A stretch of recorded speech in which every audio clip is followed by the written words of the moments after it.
তো গাইস এরপর আসা যাক নাম্বার 1 এর দিকে। তো গাইস আপনাদের কি মনে হয় যে নাম্বার 1 এ কে থাকতে পারে? আপনাদেরকে হয়তো তার বিষয়ে আর কিছু বলতে হবে না, তো চলেন তার কিছু ওল্ড গেম প্লে দেখে আসি। নাইম, তুই আর্জেন্টিনা? সত্যি করে কত কি আর্জেন্টিনা? উত্তর দেশ না খেলা। একটা গেছে আরেকটা আইছে।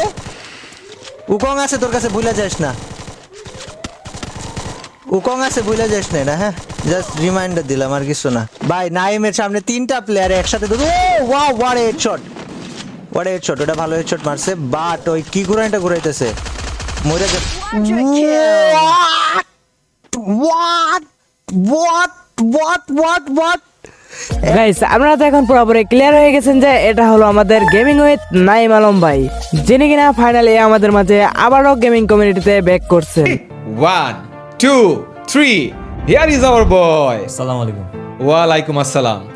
যারা ওল্ড প্লেয়ার আছেন আশা করি তাদের নাম বলার কোনো দরকারই নাই, তার চেহারা দেখে বুঝে গেছেন সে আসলে কে।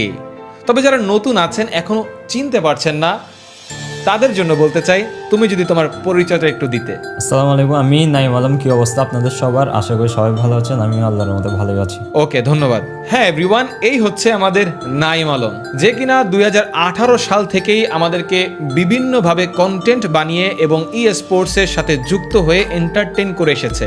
এবং আর গাইস তোমরা হয়তো অনেকেই জানো না যে জব ব্রেকার্স মানে জেবি স্কোয়াডটা কিন্তু নাইম আলম ভাইয়েরই কিন্তু ছিল। তো গাইস আজকে কিন্তু এই পর্যন্তই, কারণ ভিডিওটা এমনিতে নিয়ে অনেক বেশি লং হয়ে গেছে। তো তোমাদের সাথে দেখা হচ্ছে নেক্সট কোনো ভিডিওতে। তো এতক্ষণ সবাই ভালো থাকো, সুস্থ থাকো, আল্লাহ হাফেজ।